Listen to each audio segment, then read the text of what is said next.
सोमानी शाळा सभागृहात डॉक्टर नेताजी शिंदे यांच्या श्री पेट क्लिनिकचा 20वा वर्धापन दिन सोहळा झाला। यावेळी डॉक्टर आनंद देशपांडे यांचे व्याख्यान झाले। श्वानांचा स्वभाव व त्यांची काळजी कशी घ्यावी याबद्दल सर्वांना मार्गदर्शन केले। यावेळी श्वानांचे पालक मोठ्या संख्येने उपस्थित होते। प्रत्येक वेळेस मी ते सगळ्या गोष्टी केल्या गेल्या आणि आता सुद्धा 2025 साली मी आता वेटरनरी कॉलेज केरळा इथे होमिओपॅथिक साठी मी ऍडमिशन घेतलेलं आहे। तर म्हणजे अल्टरनेटिव्ह गरज भासायला लागली, कारण काही ठिकाणी ॲलोपॅथी थोडंसं थांबावं लागतं, लिमिटेशन्स येतात, तर त्या ठिकाणी अल्टरनेटिव्ह पॅथी खूप चांगलं काम करते। म्हणून यावर्षी सुद्धा मी वेटरनरी होमिओपॅथीची प्रॅक्टिस साठी ऍडमिशन घेतलेलं आहे। तर आणि फक्त हे करत असताना फक्त क्लिनिकच नाही केलं, तर 2009 साली मी पहिल्यांदा प्रथम NGO स्थापन केली होती, सर्वोदय सेवाभावी संस्था। त्याच्यानंतर आम्ही त्याचं काम स्टार्ट केलं आणि लातूरमध्ये कार्यरत SPC या नावाची संस्था, आम्ही त्याच्याद्वारे 2011 साली आपल्या लातूर नगरपालिका होती त्यावेळेस आम्ही स्टरलायझेशन स्टार्ट केलं। म्हणजे डॉगचं नसबंदी जे आहे तो सगळ्यात मोठा हॉट इश्यू असतो प्रत्येक शहरामध्ये, तर ते आम्ही ते नसबंदी स्टार्ट केली। त्याच्यानंतर आम्ही पीपल्स फॉर ॲनिमल संस्था स्थापन केली। त्याचे सहकारी म्हणजे हेमंत रामदेव आहेत, नाईक सर आहेत, आम्ही असं सगळ्यांनी जे प्राणीप्रेमी आहेत ह्या सगळ्यांनी आम्ही मिळून ते संस्था स्टार्ट केली। तर त्याद्वारे जवळपास आतापर्यंत आम्ही 350 ॲनिमल्स ट्रीट केले आहेत आणि ते बऱ्याचदा आम्ही स्पॉटवरती जाऊन ट्रीट केले, म्हणजे मोठी जनावर असेल तर स्पॉटवरती जाऊन ट्रीट करायला गेले। 2017-18 असं जाणवायला लागले की बऱ्यापैकी लोकांचा कल फक्त असा असतो की तात्पुरतं प्राण्यावरचा, तर इथं पडलाय तुम्ही या आणि नीट करा त्याला, अशा प्रकारचा अप्रोच चालू झाल्यावर परत मी तिथून पुढे एक असा निर्णय घेतला की जे क्लिनिकला घेऊन येईल त्यांना फ्री ऑफ कॉस्ट ट्रीटमेंट असेल तो स्ट्रे असावा। एकदम कडक बंद त्या काळात आम्ही 22 दिवस श्वानांसाठी अन्न पुरवठा केला, म्हणजे रोज 20 किलो भात आणि चिकन शिजवायचो आणि आमच्या क्लिनिकलच्या टीमला ते पासेस होते की शहरात फिरू शकत होते, ते आम्ही प्रत्येक ठिकाणी 4 रोडला, आपल्या लातूरला 4 रोड फेमस आहे, ते 4 रोडला जेवढे शक्य आहे तेवढं आम्ही अन्न वाटप केलं। ज्यावेळेस हॉटेल ओपन झाले त्याच्यानंतर बंद केलं। त्याच्यामध्ये आपल्या खूप साऱ्या पेट पॅरेंट्सनं त्यावेळेस डोनेशन पण केलं होतं। जे संवेदनशील मनाचे जे लोक ज्यांना अपील आहे, तर क्लिनिकच्या एक YouTube चॅनल आहे किंवा फेसबुक पेज आहे, त्याच्यावरून मी अपील करायचं, तर खूप लोकांचा सहभाग चांगला राहिला। अशा पद्धतीने आम्ही फक्त तेवढं एकच नाहीये की क्लिनिक राबवत असताना प्रत्येक वर्षी 20 वर्षात मी 14 अँटी रॅबीज व्हॅक्सिनेशन काम घेतले। जाणं खरंच अवघड काम असतं, शिक्षणासाठी जाणं, क्लिनिक बंद ठेवणं, मग आपले त्या काळातले पेशंट वगैरे सगळे हॅम्पर होतील, तसं त्यांना काही जास्त कॉम्पिटिशन नाही एकटेच असल्यामुळं आमच्या प्रॅक्टिसमध्ये होतं तसं की आपण गेल्यानंतर आपले पेशंट तुटतील किंवा आपला संपर्क कमी होईल। तर अशा खडतर प्रवासातून त्यांनी एक अद्यावत असं क्लिनिक चालू केलेलं आहे। त्या क्लिनिकमध्ये माझा पहिला श्वान, आता दुसरा आहे, त्यांचं क्लिनिक चालू झाल्यापासूनचा माझा हा दुसरा श्वान आहे। पहिला श्वान जन्मल्यापासून ते मृत्यू होईपर्यंत त्यांच्याकडे ट्रीटमेंट किंवा त्यांच्याच मार्गदर्शनाखाली आम्ही पूर्ण काळजी घेत होतो। नंतरचा आता माझा दुसरा श्वान आहे, तोही त्यांच्याकडेच, म्हणजे आम्ही पालक आहेत पण त्यांचे पेशंट आहेत। तर शिंदे सरांनी खूप प्रतिकूल परिस्थितीतून किंवा जिथं ट्रेंड नाही अशा ठिकाणी प्रॅक्टिस चालू करून या रूपाला आज त्यांचं नाव पूर्ण लातूरमध्ये किंवा परिसरामध्ये आहे, कारण त्यांनी केलेलं संशोधन त्यांनी केलेले अचिव्हमेंट, प्रत्येक वेळेला स्वतःला अपग्रेड करून घेणं, नवीन गोष्टी आत्मसात करणे, या गोष्टी केलेल्या आहेत। खरं तर वेटरनरी प्रॅक्टिस आताच अँकर्सनी म्हटल्याप्रमाणे खूप अवघड काम आहे। आमच्या इथं म्हणायचे ॲलोपॅथीमध्ये की म्हणजे ह्युमन प्रॅक्टिसमध्ये की पिडियाट्रिक प्रॅक्टिस ही थोडीशी अवघड आहे, कारण त्याचं पिडियाट्रिक पेशंट म्हणजे लहान बाळ, लहान मूल बोलू शकत नाही, पण त्या ठिकाणी पालक खूप विजिलंट असतात, त्यामुळे बरंच काम हिस्ट्रीचं ते करतात। पालक आहे त्यांच्यासाठी 10-15 मिनिट बोलतो आणि इतक्या गंभीर चेहऱ्याचा माणूस कसा विनोदी लिहित असेल असे तुम्हाला प्रश्न पडला असेल, त्याचे उत्तर माझ्या भाषणातून येईल तुम्हाला। कोणत्याही सभागृहामध्ये कोणी बोलवलं नाही, हा सगळ्यात घातक शब्द काय असेल ते व्याख्याते आहे, कारण हा किती वेळ बोलेल कोणी सांगू शकत नाही। त्यामुळे कोणत्याही सभागृहामध्ये सगळ्यात हुशार श्रोते मागे बसले असतात, म्हणजे काय की व्याख्यान बोर निघाले की मागच्या मागे जाता येतं। आणि सगळ्यात प्रतिष्ठित लोकांना समोर आणून बसवलं जातं. थोरात साहेब आहेत, शिंदे साहेब आहेत, कदम साहेब आहेत. तर त्यांना म्हणजे मागं बसू देते, त्यांना आणून समोर बसवतात आणि त्यांच्या लक्षात येतं की व्याख्याता भयानकच बोर आहे. तर मग ते काय करतात, समजा कदम साहेबांना काही कॉल आलेला नाही डॉक्टर साहेबांना, ते खिशातून मोबाईल काढतात, कानाला लावतात आणि बोलत बोलत निघून जातात. तर असंच एका व्याख्याताचं भाषण चालू होतं आणि मागचे फरार झाले, समोरचे निघून गेले, शेवटी 2च माणसं राहिले आणि त्यांनी कौतुक केलं की बाई एकच माणूस समोर बसला होता. तर त्यांना ते म्हणले की कमाल आहे म्हणजे तुमची, काय ज्ञान मिळवायची लालसा किती आहे, म्हणजे सगळे गेले पण तुम्ही थांबलात. ते म्हणजे तसं नाही, तुमच्या नंतर संयोजकांनी माझं भाषण ठेवलं. त्याच्यामुळे बोलताना भान ठेवायला लागतं की किती वेळ बोललं पाहिजे. मी एक पशुवैद्यक आहे पण चांगला लेखक पण आहे, कारण शासनाचे सगळे पुरस्कार मला मिळेल. मी चित्रपट पण लिहिला, मकरंद अनासपुरेंचा आहे, युट्यूबला आहे, बत्ती बुल पॉवरफुल. त्याची माझ्या डोक्यात अशी आयडिया आली की लोड शेडिंग असतं का आपल्या गावामध्ये, त्या हिरोला आग्रह करतो त्याचा मित्र, यार ह्या लोड शेडिंगवर उपाय काढ. तो म्हणतो यार भले भले तकलीफ, मी काय करणार. मग एक दिवशी त्याला उगाच वाटतं की गल्लीमध्ये बायका भांडत असतात, त्याला वाटतं की या भांडणातल्या बडबडीची बायकाच्या, माफ करा महिलांना सगळ्या, म्हणजे महिला बोलतातच, त्या बोलायच्या सोडत नाहीत. आता शिंदे साहेब किती म्हणले तरी वहिनींचा पाठिंबा असतो आणि बोलणे असतात पाठोपाठ. तर बायकांच्या बडबडीची ती एनर्जी जर कॅच केली आणि त्याला जर इलेक्ट्रिसिटीत कन्वर्ट केलं तर महाराष्ट्राचा प्रश्न एक जिल्हा सोडू शकतो. अशी ती कथा होती आणि त्याच्यावरती चित्रपटही झाला. श्वान मानसशास्त्र हा जो विषय होता ना, अतिशय साधा होता. म्हणजे आम्हाला वेटरनरीचा कोर्स करिक्युलम मध्ये नाहीये.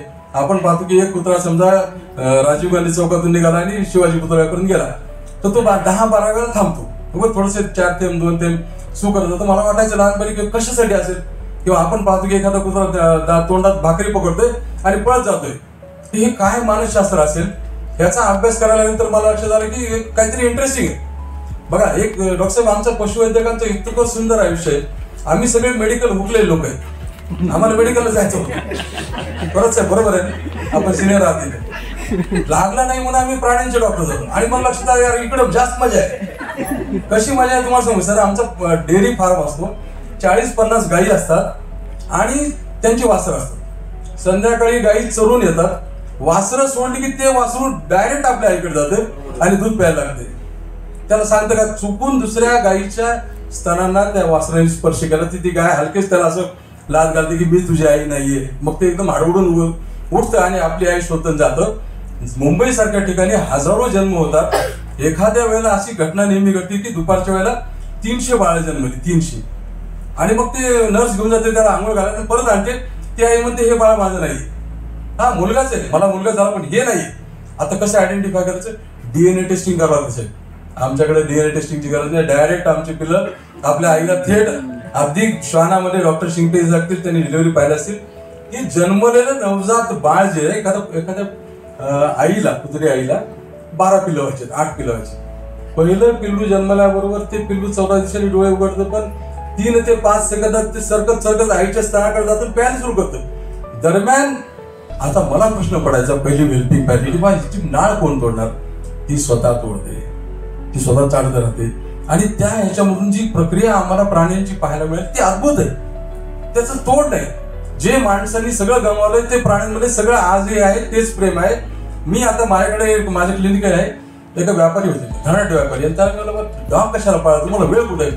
तर ते मला काय म्हणले, मी प्रवासाला जातो म्हणले 7 दिवस 8 दिवस, मी येतो रात्री 3 वाजता आणि आल्यानंतर माझ्या लक्षात येतं की घरातले सगळे झोपले, ज्यांच्यासाठी मी दिवस रात्र तळमळ करते ते सगळे गाढ झोपलेत, कोणी उठायला पण तयार नाही. पण माझं श्वानाचं पिल्लू तिथं बसून असतं, त्याला कळतं की आज मालक येणार आहे, मालक येणार, त्याला इंट्युशनने कळतं की आज मालक येतो म्हणून ते जागा असतं. मी गेल्याबरोबर माझ्या घरात सगळ्यात जास्त आनंद होत असेल ते या पिल्लाला होतो, श्वानाला होतो, म्हणून मला हा आवडतो. ही माझी गरज आहे, ती त्याची गरज नाहीये. आणि श्वान हे इतकं अद्भुत प्राणी आहे, त्याची आवड कशी बघा. श्वान जो आहे तो धनाढ्य करोडोपती माणसाची त्याचा श्वान तेवढाच प्रामाणिक आहे जेवढा एखाद्या भिकाऱ्याचा श्वान आहे. त्याच्या मालकाला पण खायचे वाणे, तरी त्या श्वानाचं त्याचा प्रामाणिकपणा, स्वामीनिष्ठा, त्या मालकाप्रती असलेलं प्रेम हे त्या श्रीमंत माणसाच्या श्वानाच्या इतकंच आहे. आणि श्वान हा अत्यंत स्मार्ट प्राणी आहे. आता मी बिहेवियरचा एक्सपर्ट असल्यामुळं मी कोणत्या घरामध्ये गेल्यानंतर त्या श्वानाचं बिहेवियर पाहून मला लगेच कळतं की या घरामध्ये मॅडमचं डॉमिनेशन आहे का साहेबांचं डॉमिनेशन. तो श्वान सांगतो ना, त्याच्या बॉडी लँग्वेज सांगतो, कारण त्या माणसाला श्वान हे नेहमी रिप्लिका असतात. म्हणजे आता कदम साहेब सोशल आहेत, 4 लोकांत मिसळतात, यांचा श्वान पण सोशल असतो. एखादा मालक असतो तर तिसऱ्या व्यक्तिमत्वाचा स्वभावाचा, त्याला लोक आवडतात, त्याच्या कुत्र्याला पण तसं असतं, तो कोणी आले घरून मालकाचं पाऊल असतं शेवटी. श्वान हा मालकाचा रिप्लिका असतो, जसा मालक तसा कुत्रा असतो. तुम्ही बघा आता जे आमचे वेट्स आहेत शिंदे साहेब आहेत, बघा तुम्ही इथून पुढे पहा, मी सांगितलं तर मग मला असं वाटायला की ह्याच्याबरोबर संवाद कसा साधायचा, how to communicate with dog. दोन स्पीसीज वेगळ्या, म्हणजे एक प्राणी आणि एक माणूस, यांचं कम्युनिकेशन फार इंटरेस्टिंग असतं बघा. तुमच्याकडे कुणाकडे जर पोपट असेल घरामध्ये तर त्या पोपटाविषयी ते इतकं बोलतील, तो त्याला म्याव म्हणतील, मिठू म्हणतील, तो बोलून दाखवेल. म्हणजे प्रत्येकाला आपण जो कोणता जीव पाळलाय त्याच्याविषयी इतकी आस्था आहे की मी असं पाहिलं काही लोकांचं. आता मी एक उदाहरण सांगतो. पुण्यामध्ये एक आम्ही संध्याकाळी 7:30 वाजता एका मेल डॉगचं ऑपरेशन करत आहोत. त्यानंतर 7:30 या तर संध्याकाळी 7:30 ते कपल आलं, म्हणजे फॅमिली पूर्ण आली 4 लोकांची. फर्स्ट इयरचा मुलगा, 12वीची मुलगी, आई वडील, आणि त्या श्वानाला कुंकू लावलेलं, त्याला हार घातलेला, आणि त्याला असं वाटलं की काहीतरी फार मोठं ऑपरेशन होणार आहे. त्यांना आम्ही आधी कल्पना देतोच आपण सगळ्यांनी की छोटंसं ऑपरेशन. ते आल्यानंतर सगळ्यांचे चेहरे पडलेले होते. मला क्या हुआ? कुछ नहीं सर. बोले आपने बोला था इसको पानी भी नहीं पिलाने का, सवेरे से हम में से किसी ने भी पानी नहीं पिया. बघा किती प्रेम, किती प्रेम. मग मला असं वाटतं की माणसं माणसाला प्रेम लावत नाहीत, मग माणसं आता प्राण्यांना प्रेम लावतात का, आणि प्राणी त्याच्या 10 पट त्याला परतीनं प्रेम देतो.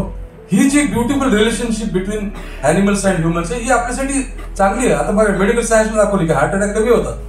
आता काय की बघ समजा आता मला वाटतं की मी एवढं कमवतो वगैरे, माझ्या घरात माझी बायको आल्यावर मोठा या आपलं पाणी म्हणले, तरी सगळ्यात मला एक तो प्राणी जो मला नेहमी सारखं करतो, त्याला माहिती की या घराचं मालक आहे आणि याच्या पैशावर सगळं चाललेलं आहे, म्हणून तो लगेच मालक लांबून आला की उड्या मारेल शेपटी. कधी कधी मला वाटतं श्वान ही नाटक करतो काय, करते असेल. कारण आता सर हे सिद्ध झालंय की माणसाकडे एवढी बुद्धिमत्ता नाहीये की जी की आपण प्राण्याची बुद्धिमत्ता टेस्ट पण नाही करू शकतो. आता आमचे मित्र परमित्र धनंजय गुट्टे इथे आहे, पक्ष्यांचं एन्सायक्लोपीडिया.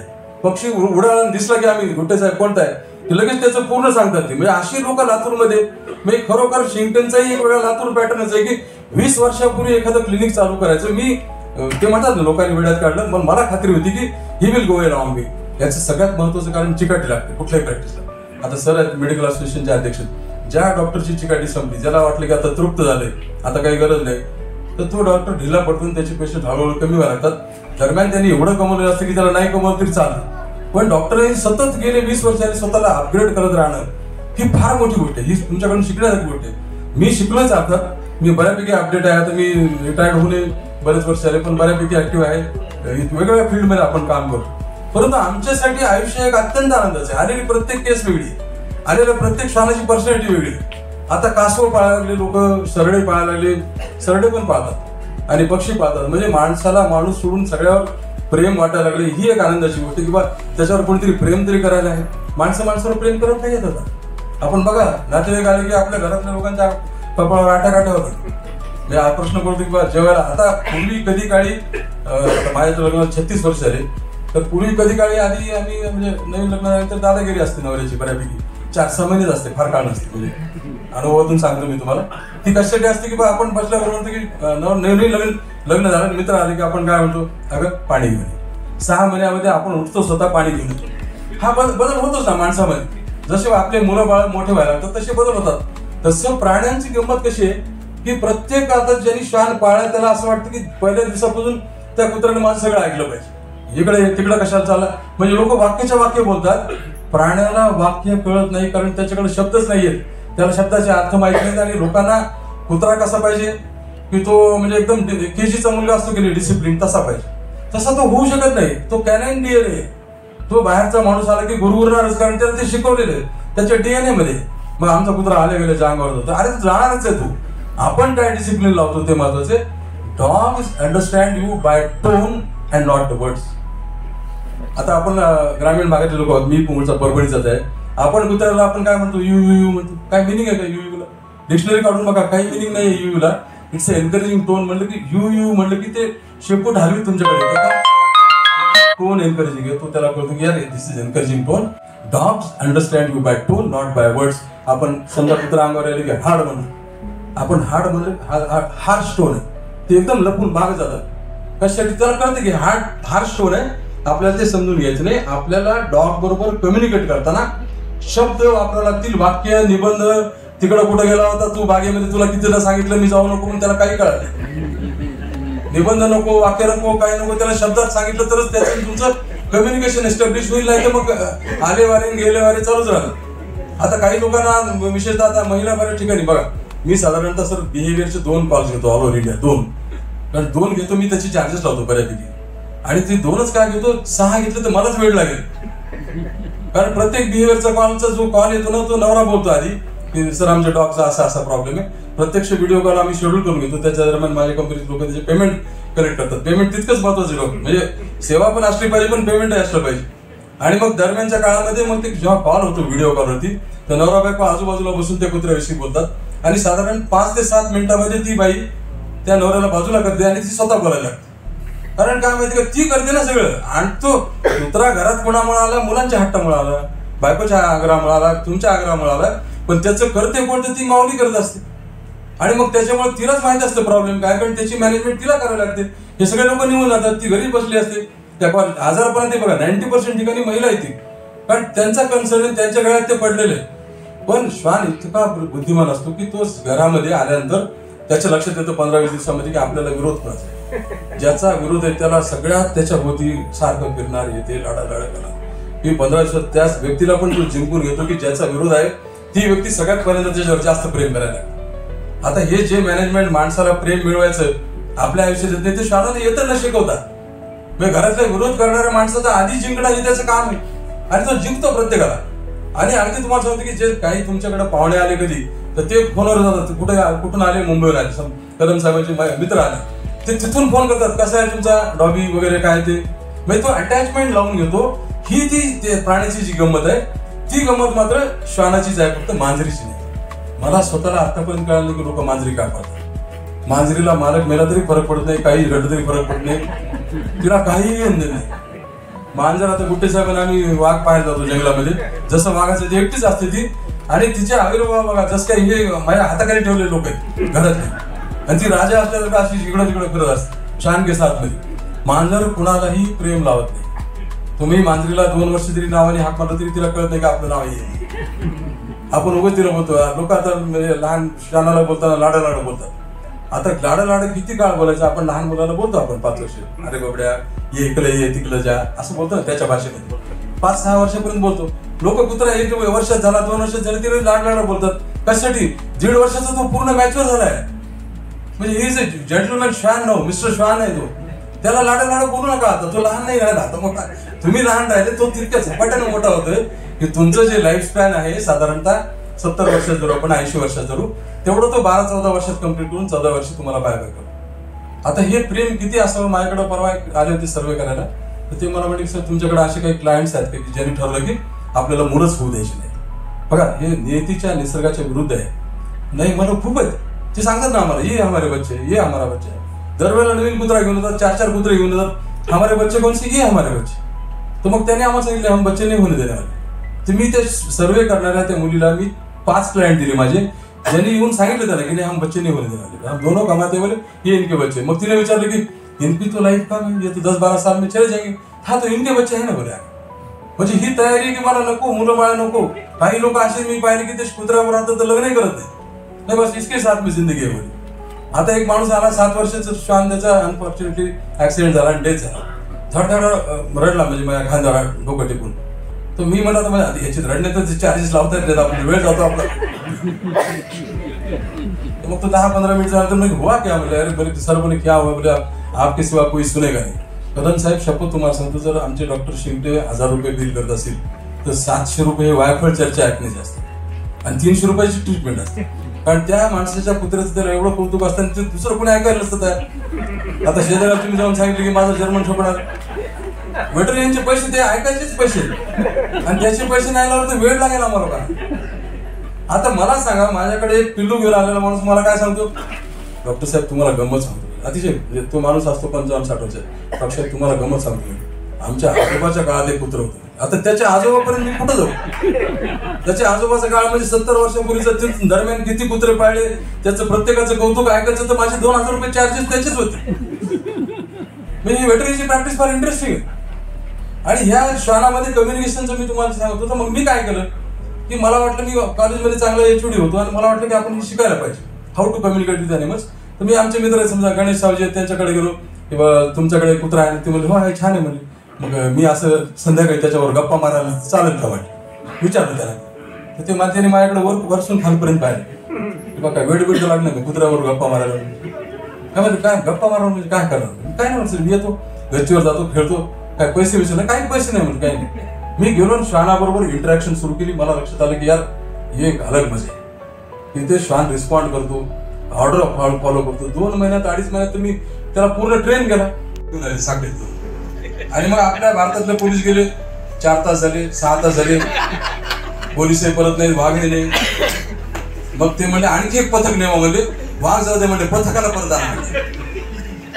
तर मग आपलं दुसरं पथक गेलं. रात्री 2 वाजता त्यांनी पाहिलं की जंगलामध्ये आपल्या पोलिसांनी एका कोल्ह्याला उलट टांगलंय.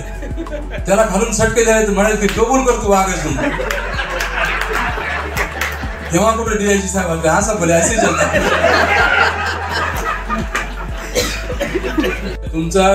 तुम्हाला हे सगळं पाहायला मिळते. आपल्या मुलाचं कर्तृत्व पाहायला मिळण्यासाठी आपण हसणं महत्वाचं आहे. त्यामुळं मी तुम्हाला सांगतो सर, एक योगायोगानं माझ्या घरी माझे आई वडील वडिलांचं 88वा वाढदिवस पूर्ण केला मी परवा. आणि त्यानंतर 7 मेला त्यांच्या लग्नाचा वाढदिवस 66 आणि माझ्या 36वा महाबळेश्वरला आई वडिलांना घेऊन तिथे साजरा केला. ही प्रॉपर्टी आहे ना, हीच प्रॉपर्टी. बाकी लोक म्हणतात माझे 2 घंटे एखादी जमीन आहे तिकडे फार्म हाऊस आहे. नो नो काही नाही. ही प्रॉपर्टी आपली खरी आहे. आणि आपले जे साथ देणारी आपल्याला जी आपली भगिनी असते, आमची भगिनी असते, तिच्या मनाचा पण विचार नेहमी आपण सातत्याने ठेवला पाहिजे. जशी प्रॅक्टिस वाढेल तसं कुटुंबाकडे दुर्लक्ष होतं, तसं ते होता कामा नये याची आपण जरूर काळजी.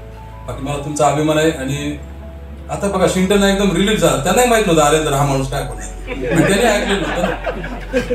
आता त्यावेळी सरनी येऊन गाजवलं, एकदम काय गाजवलं नाही. मी मनापासून जे बोलायचं ते बोललो. मला काय बघितलं का मी प्लॅन करून काय बोलतो का नाही बोलत. शेवटी संवाद करताना असं एकमेकाचा संवाद इतका फ्लुएंट पाहिजे, इतका ट्रान्सपरंट पाहिजे की त्यांना वाटतं प्रामाणिक माणूस बोलला पाहिजे. त्याची प्रामाणिकपणा कम्युनिकेशन मधून होते. ते एक शेवटची एक गोष्ट सांगतो आणि थांबतो. गोष्ट आत्महत्येची असली तरी विनोदी आहे. आणि आमच्या सगळ्यांचा जिव्हाळ्याचा आजचा म्हणजे 20वा वर्धापन दिन असल्यामुळं कुत्र्याबद्दलचीच. एक शहरामधला कुत्रा, बाजूला आजूबाजूला घनदाट जंगल होतं. अशा एका जंगलामध्ये गेला आणि रस्ता हरवला. आता मराठी माणसं कसं माहिती का, ते शंकाच फार काढतात, साहेब कुत्र कुठं रस्ता हरवते का, ते बरोबर येते. अरे काल्पनिक गोष्ट आहे, समजून घ्या. रस्ता हरवला तर हरवला, सगळंच काल्पनिक आहे. रस्ता हरवला, इकडं तिकडे फिरतोय जंगलामध्ये, जिकडं पाहिजे तिकडं घनदाट जंगल आहे, कुठेही रस्ता दिसत नाही. कुत्रा हुशार आहे, स्मार्ट. त्याला माहिती की संध्याकाळच्या आत जर आपण इथून सुटका करून घेतली नाही तर संध्याकाळची वेळ ही मांसाहारी प्राणी म्हणजे वाघ यांची बाहेर पडण्याची वेळ असते. त्याच्या आत पाहायला पाहिजे. याला रस्ता सापडला नाही. 5-5:30 वाजले संध्याकाळची.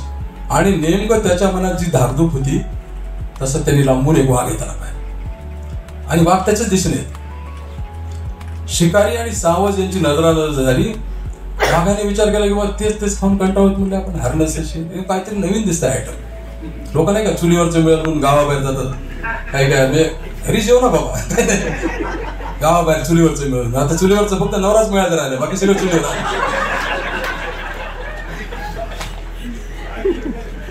आणि कुत्र्याने विचार केला की सरा काय आज पोळाचं तोंड पाहिलं की इतकं चांगलं आयुष्य चालू होतं, इतके छान हाडं चगळे, इकडं तिकडं फिरलो, सरा आज सकाळी कोणाचं तोंड पाहिलं की हे वाघ समोर येऊन बसला. आता आपल्याकडे आपण कोणाचं सकाळी तोंड पाहिलं की म्हणतो रे काय दिवस खराब केला, त्याच आपण कुणाच तोंड पाहिलं. आता त्याने आपलंच पाहिलं असेल तर आपण विचारतो का त्याला जाऊन इथून माझं तोंड पाहिलं बाबा दिवस बरा गेला का, तशी पद्धत नाही ना विचारायची आपल्याला. तर तसं कुत्र्याच्या मागे आज कोणाच तोंड पाहिलं की सर काय दिवस आला. आता 5 मिनिटाचा खेळ, आपल्या जिंदगीचा पिक्चर दी एंड, खेळ खलास. कारण आलंच नाही ते वाघ. आता वाघाने पाहिलं की हे पळून पळून किती पळणार, 4 ढांगात गाठतो म्हणजे आजच्या नवीनच टेस्टच वेळी म्हणजे आज काहीतरी आहे आज नशिबात आपल्या. आणि वाघ निवांत यायला लागला आणि कुत्रा इथं बसलाय. त्याला एकदम कुत्रा भांबवलेला आहे, एकदम त्याचं डोकं गच्च होऊन खाली बसला एकदम. आणि एकदम त्याला आठवलं की आपला एक गुरु होता अधिकारी भेटला. त्या गुरुने आपल्याला सांगितलं होतं की किती मोठं संकट आलं तरी चित्त स्थिर ठेवा. चित्त काय, बॉडी, स्वभाव, मन, बुद्धी, आता सगळं मिळून जे होतं त्याचे चित्त. संत मीरा म्हणतात की चित्त लागलं पाहिजे ईश्वरच्या. चित्त एकाग्र कर मार्ग निवू शकतो असं म्हणल्यावर त्यांनी मोठे विचार केले की गुरु म्हणजे मोठाच माणूस असतो. त्याच्या म्हणण्यात तथ्य असेल. वाघ 10 फुटावर आलेला आहे पण कुत्र्याने एकदम स्वतःला कंपोज केला आजच्या भाषेत. तो एकदम सावध झाला आणि विचार करायला लागला की काय मार्ग काढता येईल. टक टक टक टक इलेक्ट्रॉन न्यूट्रॉन त्या डोक्यात एकदम त्याच्या डोक्यात एक आयडिया आली. यस ट्राय करून बघायला काय हरकत, एरवी तर जीव गेलाच जमाय. असं म्हणल्यानंतर कुत्र्याने बाजूला आजूबाजूला एक जनावरचं काहीतरी मेलेलं जंगलात असतात पडलेली हाडं असतात, आम्ही पाहिजे त्याच्यावर एक हाड घेतलं आणि चघळायला सुरुवात केली आणि वाघाकडं पाठ करून बसला. वाघाकडं पाठ आहे पण नजरेच्या कोपऱ्यातून लक्ष वाघ कुठपर्यंत आला आणि निवांत हाड चढवते. एक प्लॅन आहे, एक आयडिया आहे. झाली तर झाली, नाही तर गेलीच, नाही तर जीव गेला 100% आहे. जसा वाघ यायला लागला 10 फूट 9 फूट कुत्र्याची गाडी धड धड धड धड धड, कारण जीवा मरणाचा प्रश्न आहे, माणूस जीवाला फार घाबरतो. आणि जसं 5 फुटावर तो वाघ आला तसं कुत्र्याने ते हाड चघळता चघळता बाजूला केलं. कुणी नाहीये, बोलणारा कुत्रा आहे, काल्पनिक गोष्ट आहे. मोठ्याने कुत्रा काय म्हणला, काही मना गड्या सर, ठीक आहे सर, काही मना गड्या, जी टेस्ट वाघाच्या हाडकाला कशालाच नाही, खावं तर वाघच खावं, दुसरे 5 जाणार खावं तर वाघच खा. पुन्हा चघळायला सुरुवात केली. वाघाने ऐकलं ते, वाघ जागेवरच थांबला. तुम्हाला सर वाघ खाणार कुत्र दिसाय, कशाला रिस्क घ्या, जंगलचा राजा म्हणून बदनामी होईल ती वेगळीच. वाघ माघारी फिरला. कुत्र्याने पाहिलं, एकदम विश्वास सोडला की बस संकट गेलं. तुम्हाला वाटेल गोष्ट संपली, नाही, तिथं सुरू आहे.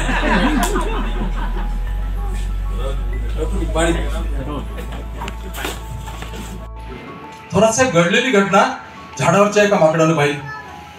त्याने विचार केला की साला कुत्र्याने डायलॉग मारून वाघाला पळून लावलं, हे कुछ ठीक नाही व्हावं, हे कुछ सिस्टम से नाही व्हावं. आणि मग माकड प्रवृत्तीचे लोक असतात समाजात, त्यांना कोणाचं चांगलं झालेलं बघत नाही. मग माकडाने विचार केला की आपण वाघाला जाऊन सांगू काय ते कुत्र्याने तुला फसवलं. माकड पळत पळत गेलं. वाघाला म्हणलं, अरे कुत्रा कुठं वाघ खात असते काय? तेव्हा नाही बस म्हणे, आपण रिस्क घेतला की गाणं ऐकलं, खावं तर वाघच खावा म्हणलं, जगू लागलं म्हणे. अरे त्यांना फसवलं म्हणे तुला, त्याची ताकद केवढी, तुझी ताकद केवढी. मग आता लोकांना जास्त शौर्य आणण्यासाठी तुझे आजोबा किती शौर्य होते वगैरे त्यांना ऐकवलं माकडाने. कारण माकड प्रवृत्तीची कन्व्हिन्स करायची कॅपॅसिटी फार चांगली असते, कौशल्य असतं त्यांच्याकडे. आपली आयडिया गळगळी उतरवतात. हळूहळू वाघाच्या लक्षात आलं की या कुत्र्याला आपल्याला फसवलं डायलॉग मध्ये, चल बरं बघू. वाघ निघाला लगेच. आपल्या कथेचं नाही, कुत्रा इथंच बसलेला आहे. नुकतंच एक संकट त्याच्यावर येऊन गेलंय. त्याने लांबून पाहिलं की वाघ यायला, वाघाच्या पाठीवर माकड बसले. माकड खुश आहे, हसते. कशासाठी? Live telecast. आणि माकडाचा आणखी उद्देश काय की बा उद्या जर चालून आपण ही शिकार वाघाला मिळून दिली तर जंगलचे राजे वाघ साहेब आणि उपराजे आपणच, म्हणजे उपसभापती तरी करा म्हणतात, काय नाही तरी. तर तशी त्याच्या उद्देशाने ते दोघं जण यायला होते. यांनी ओळखलं की यार माकडानं चुगली केली ना, आता काय आपला जीव वाचत नाही. आता वाघाला 100% माहिती की आता काय आपला जीव वाचू शकत नाही, आपला जीव गेलाच जमायमध्ये. जिंदगीचा पिक्चर दी एंड, खेळ खलास. असं वाघ यायला लागला. त्यावेळेला ह्याच्या पुन्हा मनात आलं की एक गुरु होता आणि त्याने आपल्याला सांगितलं होतं की किती मोठे संकट आलं तरी चित्त स्थिर ठेव, मार्ग निवड. मला गुरु म्हणजे मोठाच माणूस असतात, विचार करायला. त्याने विचार करायला सुरुवात केली. पुन्हा विचार करत काय इलेक्ट्रॉन प्रोटॉन न्यूट्रॉन, पुन्हा एक त्याच्या डोक्यात आयडिया. पुन्हा पाठ करून बसला. पुन्हा पाठ, आपल्याकडे म्हणतात संकटाला पाठ दाखवायची नसते, सगळं आउटडेटेड म्हणजे. तुम्ही आजच्या काळात पाहिलं तर काही नसते. धीरूभाई अंबानींचं आत्मचरित्र आहे, त्याच्यातही कुत्र्याचा उल्लेख. तो असा आहे की अगर आप जा रहे हो मंजिल की ओर और गली में से 20-25 कुत्ते आपकी तरफ भौंकते हुए आ रहे, तो किसी से झगड़ा मत करो.